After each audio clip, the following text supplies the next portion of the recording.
De Fraison sur Radio No Logo, l'interview avec Volodia.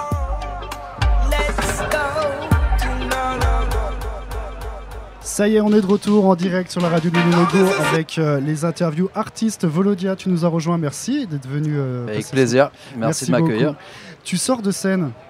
Tu étais au Chapéro il y a quelques instants encore. C'est pas ta première fois au No Logo, mais est-ce que c'est ta première fois au Chapéro? Alors c'est ma première fois sur mon projet, oui. Parce que j'avais déjà accompagné le Booboos All Stars qui avait fait un concert là-bas. Ouais. Je peux pas te dire les années parce que je suis nul en date, mais en tout cas ouais, j'avais accompagné le Booboos et j'avais le souvenir que c'était déjà une très chaude ambiance. Et là c'était le cas aussi. De loin. Ouais, comment ça s'est passé? Décris-nous un peu ça. Super, il y a eu quelques petits problèmes techniques au tout début en fait qui ont fait qu'il n'y avait plus d'électricité. Okay. Donc on s'est demandé ce qui allait se passer, est-ce que ça allait pouvoir se faire et tout ça. Et finalement, ça a créé aussi une espèce de tension du public. On sentait qu'ils avaient hâte que ça commence. Et du coup, nous aussi, on était vraiment dans l'énergie qu'il fallait. Et il y a eu vraiment une connexion avec le public qui est là depuis hier ou depuis tout à l'heure, je sais pas, mais on sent qu'il y avait une attente. Donc moi, ça m'a beaucoup touché. Et on a un set qui passe dans plein d'émotions différentes, dans des énergies différentes selon les morceaux. Et j'ai senti autant qu'ils étaient chauds bouillants et autant qu'ils étaient très réceptifs et attentifs aussi au message que je porte. Donc non, c'était un très très bon moment pour moi et mes musiciens. Et voilà, merci à toute l'équipe technique là, d'ailleurs de là-bas. Justement, alors c'est un nouveau show puisque ça concerne l'album Pour Toujours qui est sorti en 2022. Ouais. Qu'est-ce qu'on y retrouve de différent avec ce qu'on avait l'habitude de découvrir avec toi? Paradoxalement, on y retrouve peut-être moins de choses différentes que l'album d'avant parce que là, j'ai sorti un album qui est donc très reggae. Je suis revenu aux sources, j'avais besoin de revenir aux sources sur cet album, donc sur ma musique de prédilection qui est vraiment reggae. Donc le set est très reggae. Évidemment, avec des dynamiques différentes, comme je disais. Donc il y a des morceaux plus péchus que d'autres. Et donc on a un set qui est autant avec les morceaux qui marchaient déjà avant. Donc par exemple Une minute de silence ou Sac à dos ou Captain. Et des nouveaux morceaux de l'album, certains qui sont déjà assez chantés par le public en concert et que je remarque de plus en plus en tout cas. Donc c'est très plaisant. On a un set qui est très homogène. Voilà, et qui n'est pas non plus atone en termes d'énergie, on va dire. C'est un peu des vagues comme ça, mais très homogènes dans la musicalité, dans les enchaînements des morceaux. Moi, je prends beaucoup de plaisir. Je suis très bien accompagné avec les musiciens du Booboos All Stars. Et voilà, donc on a un très bon show que j'ai vraiment beaucoup de plaisir à faire en ce moment-là. Alors, tu as répondu un peu à une autre question, c'est justement sur cet album. J'ai vu que tu t'étais entouré d'artistes français hyper réputés comme Cubix, Manjoul, tout ça. Je voulais te demander justement si ça t'arrivait quand même. Là, tu dis que tu étais avec le Booboos All Stars. Est-ce que ça t'arrive de jouer avec eux? Ça m'arrive. En fait, mon équipe vraiment de musiciens, c'est le Booboos All Stars. On n'habite pas loin. Ça fait des années qu'on travaille ensemble. Donc, on a une proximité. On travaille presque comme un groupe, quoi. C'est pas que Volodia sur l'affiche, mais on travaille un peu dans cette dynamique-là. Et ça m'arrive de jouer avec eux quand le Booboos sont pas dispo parce qu'eux ils ont leur projet aussi et donc ils ont aussi des dates à droite à gauche et donc ça m'arrive, là j'en ai fait une avec Simon et Mokhtar qui ont joué sur mon album il y a encore un mois, voilà, donc sinon c'est l'équipe du Redeem Source en fait, donc qui a fait l'album, donc Simon, Mokhtar, Cubix évidemment, et par contre c'est Massive B à la basse qui est le bassiste de Danakil avec qui je travaille sur la composition des instrus depuis même le premier album. Et c'est lui donc qui a fait toutes les bases de l'album. Et Manjoul évidemment, qui est un peu un grand frère de beaucoup d'artistes français. Voilà, exactement. Ouais. Alors justement, ton processus de création musicale, c'est que tu as un groupe, un backing band qui crée des redeems. Toi, tu participes. Alors là, en l'occurrence, sur cet album, ce qu'on a fait, c'est que moi, j'ai travaillé donc avec Boris Massive B, qui lui avait déjà un stock de redeems sur lesquels moi j'avais envie de chanter.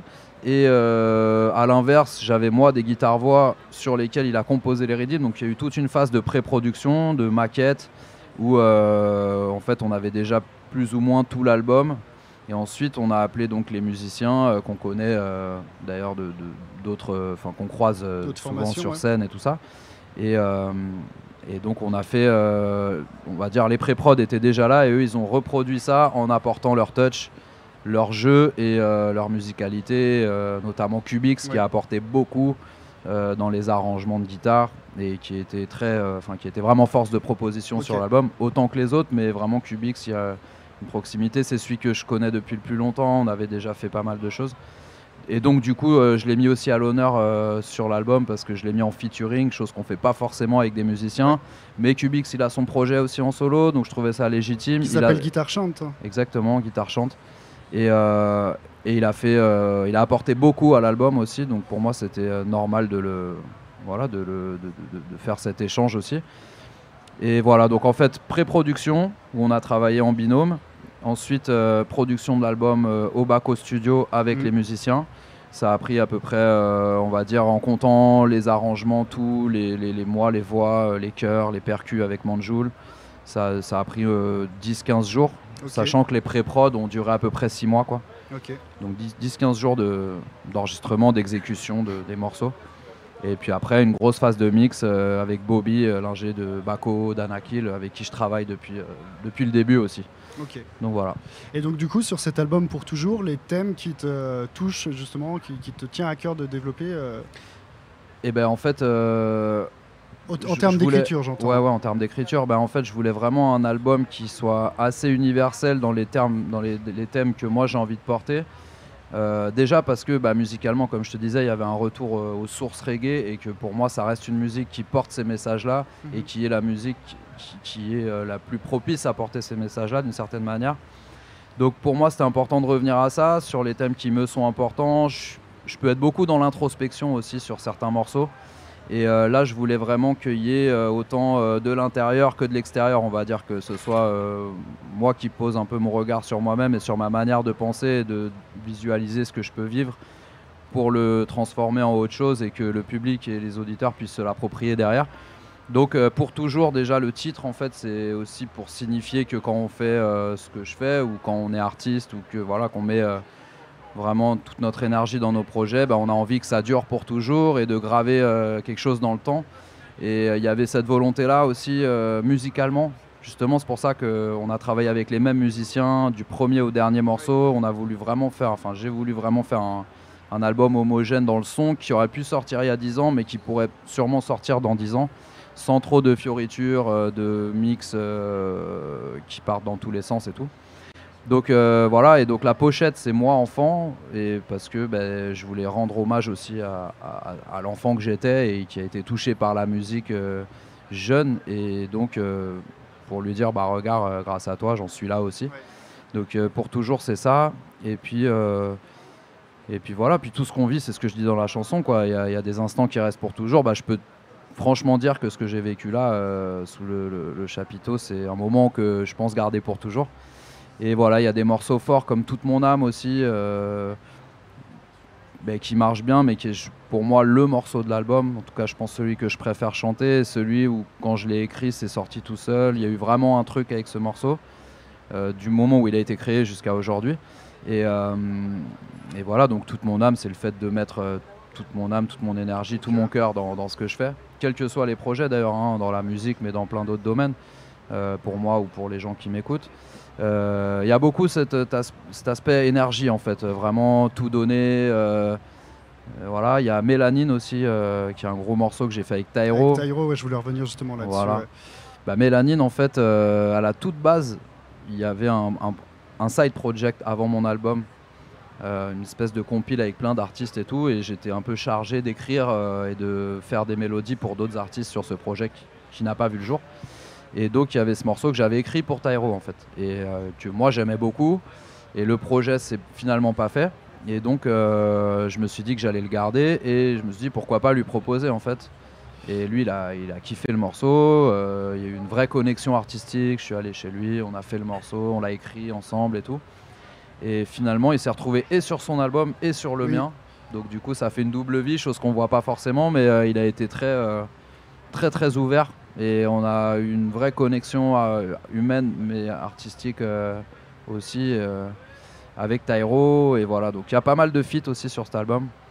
Moi j'y tenais des feats qui me tenaient à cœur, notamment tous donc il y a Marcus Gad sur Rich, Marcus Gad qui pour moi est un fers de lance de notre génération du reggae francophone. Enfin non, français, anglophone, quoi. Enfin bref, en tout cas, c'est une des plus belles voix en reggae pour moi aujourd'hui. Reggae ou pas reggae d'ailleurs. Et puis il a une aura vraiment puissante, il passe les messages à sa manière qui est, je trouve, très forte. Et donc on a fait le morceau Riche ensemble. Et qui est un morceau, lui le thème c'est qu'on n'est pas riche de ce qu'on possède matériellement, mais on est riche de ce qu'on a nous à l'intérieur, dans notre cœur et dans ce qu'on peut transmettre aux autres et tout ça. Je pense que c'est important de passer ce genre de message aussi dans une société très très matérialiste dans laquelle on vit. Voilà, donc il y a Riche, Mélanine, il y a Tout Donné dont je parlais avec Twenty, qui est un morceau très énergique et qui du coup lui correspond bien. Twenty c'est un pote, on n'habite pas loin, ça fait quelques temps qu'on se croise et moi je respecte vraiment ce qu'il fait, je trouve qu'il dégage une super énergie quoi. Et c'est un performeur, donc sur cet album moi je suis pas trop dans la performance et j'avais besoin d'un morceau au moins comme ça où je sais que je peux me défouler un peu et donc ça me tient à cœur. Donc Twenty, on a Sika Air Lion aussi qui est une artiste que j'ai découvert juste avant de faire le morceau et j'ai accroché à fond. C'est une artiste réunionnaise, elle a un timbre de voix très particulier qui lui appartient et là en ce moment on commence à entendre parler d'elle et voilà, donc je conseille à tous d'aller écouter Sika Air Lion et Ramirad qui est un ami ivoirien et voilà, ça fait longtemps qu'on se connaît en tant que pote et puis qu'on se disait on va faire un morceau un jour ou l'autre et là c'était l'occasion tout simplement. Donc, et Cubix.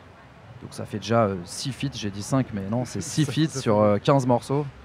Voilà, je voulais faire un gros album. Je voulais un gros album. Combien de temps ça te prend toi pour l'écriture? Parce que personnellement je trouve que tu es une des plus belles plumes du reggae français.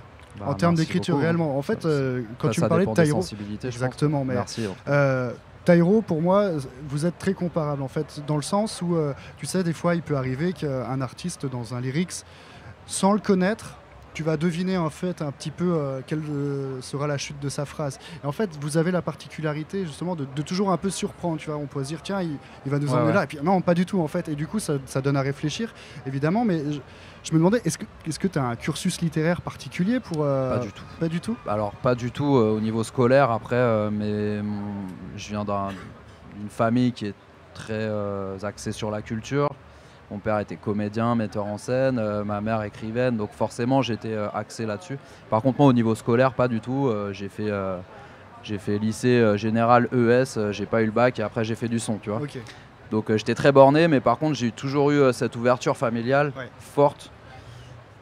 Donc voilà, après je pense que je sais pas, je peux pas trop. C'est un peu comme le sport entre guillemets, c'est plus t'écris. Moi j'ai par contre toujours écrit, même quand j'étais petit, j'écrivais des poèmes, des nouvelles, des trucs. C'était quelque chose, je me suis jamais forcé à le faire, ça m'a toujours fait du bien. Et quand je me suis mis vraiment à faire de la musique, c'était la plus grosse part de ce que je voulais faire, c'était l'écriture.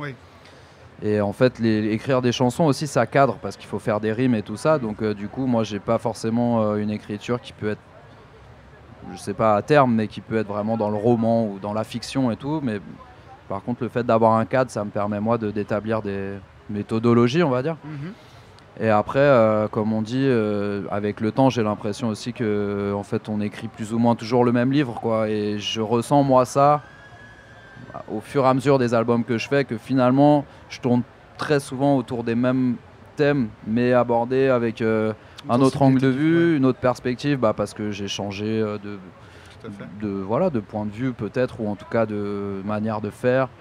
Et en fait c'est pas inintéressant, au début je me forçais à me dire ça j'ai pas parlé de ça, il faut que je fasse un truc là-dessus, et finalement je reviens sur ces choses là, mais je me dis en fait c'est toi quoi, donc fais-le d'une autre manière. Et donc après il n'y a pas vraiment de règles, c'est-à-dire que je peux écrire une chanson très très vite comme Toute mon âme ou comme Captain, et c'est souvent des morceaux qui marchent d'ailleurs, parce qu'il y a, je sais pas, un côté spontané, et il y a des chansons qui peuvent mettre très longtemps à écrire, et quand tu as l'idée en tête, et voilà, mais et puis voilà, puis je pense qu'il y a les chansons qu'on écrit pour soi, les chansons qu'on écrit pour les autres, et des fois il y a le mix des deux qui fait qu'il y a l'osmose parfaite.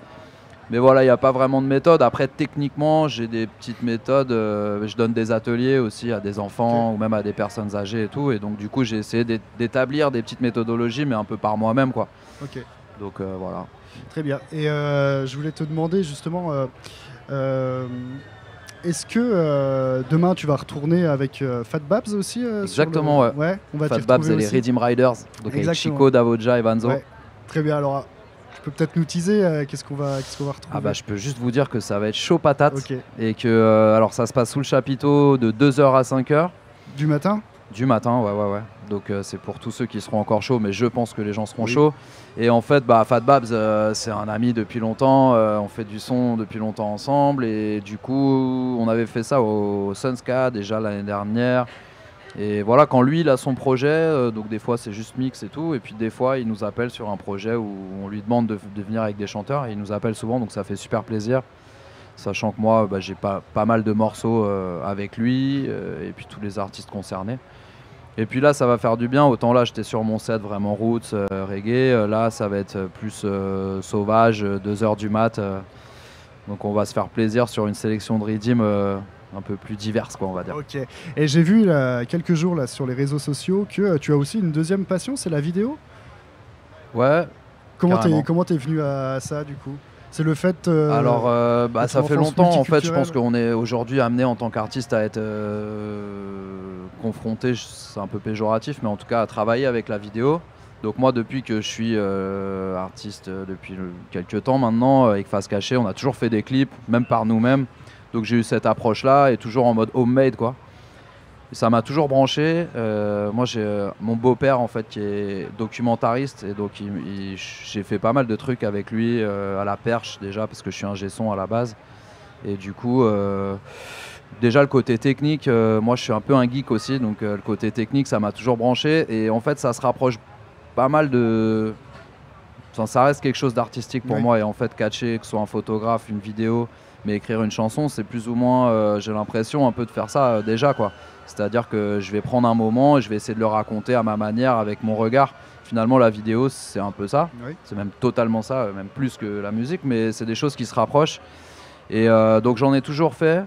Et là, je m'y suis mis vraiment plus sérieusement depuis 1 an, concrètement. Et puis voilà, j'aimerais pouvoir j'ai toujours voulu multiplier un peu les expériences, que ce soit artistique, professionnelle. Oui. C'est complémentaire, ça me permet aussi d'être autonome d'une certaine manière, avec des limites évidemment, mais du coup voilà, donc je suis très intéressé par ça, et puis ça me permet aussi de rencontrer des gens de milieux complètement différents, et ça c'est cool.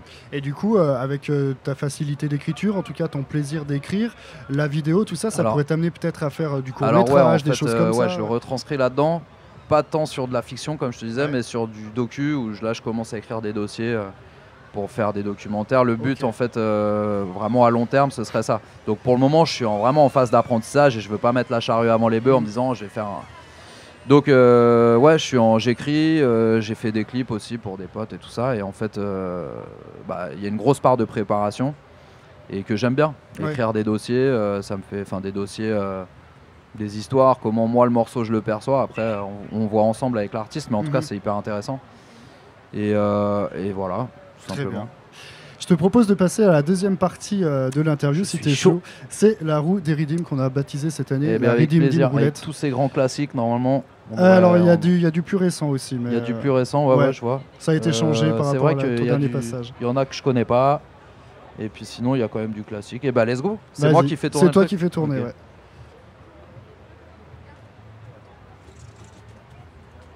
C'est pas défoncer la roue quand même. Joker, c'est quoi? Tu choisis. Rockaway. Rockaway. Je t'invite à prendre un casque. Je sais pas si je vois lequel c'est. Je crois que c'est une production assez récente, ça, du coup. Ouais. Yo yo. Ok. Est-ce que je peux avoir un petit peu moins de voix, s'il te plaît?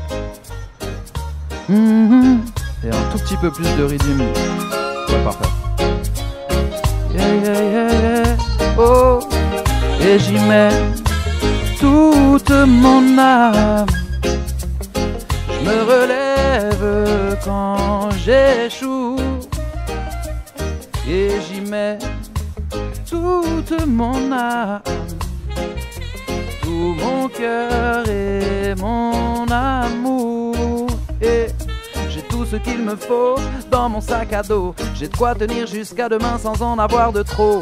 Assez de chevaux dans mon sac à dos. L'amour dans l'une, l'eau fraîche dans l'autre, que je consomme au goulot. J'arbore le rouge, le jaune, le vert, frérot, sur mon sac à dos. Des paquets de bonnes vibes que je me trimballe dans la zone. J'ai aussi plusieurs casquettes et plus d'un tour dans mon sac à dos. Et ce soir je suis Onologo, parce que ce soir je sors, je ne dors pas chez moi. Je pars en vadrouille quelques jours, ne vous inquiétez pas. J'ai mon sac dans le dos et des affaires de choix. Un carnet de voyage pour raconter mes histoires. Car quand je prends le large, j'en profite mais je prends de l'âge. Alors à chaque escale, je fais le point et j'écris quelques pages. J'ai des images de visages, de paysages, mes certitudes et des mirages. M'attache à mon sac quand je suis dans le cirage. Je l'ai traîné sur le bitume de Paname, bien accroché, on a fraudé le métro. Je lui ai fait caresser aussi la neige et le sable. J'ai des tickets de train qui traînent, un couteau suisse et un stylo. Et ce qu'il me faut dans mon sac à dos. J'ai de quoi tenir jusqu'à demain sans en avoir de trop. Assez de chevaux dans mon sac à dos. L'amour dans l'une, l'eau fraîche dans l'autre, que je consomme au goulot. J'arbore le rouge, le jaune, le vert, frérot, sur mon sac à dos. Des paquets de bonnes vibes que je me trimballe dans la zone. J'ai aussi plusieurs casquettes et plus d'un tour dans mon sac à dos. Et ce soir je suis Onologo. Le monde devrait souffler rien qu'une minute, douce et lever la tête et contempler la lune. Une minute de répit dans cette vie d'amertume. Prendre le temps de laisser de côté toutes ces incertitudes et souffler, yeah, rien qu'une minute, douce et lever la tête et contempler la lune. Une minute de répit dans cette vie d'amertume. Prendre le temps, oh, ouais. On devrait faire une pause, le manège est morose à cause de nos esprits tout stone. Un instant être autre chose, c'est prendre le temps de contempler, le temps de se retrouver, le temps de vider sa tête et laisser place à de nouvelles idées. Prendre le temps de s'évader, le temps de ne rien programmer, le temps de rêver. Une minute pour se regarder, pour s'aimer, se ressourcer avec soi-même, faire la paix, laisser l'esprit se battre pour que le cœur puisse penser. Aujourd'hui on speed, on court après le bif, mais je crois que le rythme a cut tranquille. Mais je suis posé là sur le Onologo Radio avec la petite ruisseau. Voilà, big up. Merci Volodia, avec un medley de pas mal de tes morceaux. Oui, c'était le petit medley classique. Très bien, très bien. C'était un plaisir. Merci à toi. Tu vas avoir l'occasion, j'imagine, d'aller profiter un peu des concerts sur la grande scène, ailleurs. Ouais. Tu vas kiffer quoi ce soir? T'as déjà quelque chose en tête? Là, ça va être Protégé, Patrice. C'est ça. Voilà. Tikenja un peu plus tard. Tikenja, ouais. Je me remets un peu là du concert. Ok. Et puis après, je vais vadrouiller un peu. Très bien. De toute façon, on est là les 3 jours. Ok, très bien. Profiter de cette belle programmation. Beaucoup. Merci à vous pour l'accueil. Merci. On va repartir avec de la musique et à tout à l'heure pour de nouvelles interviews.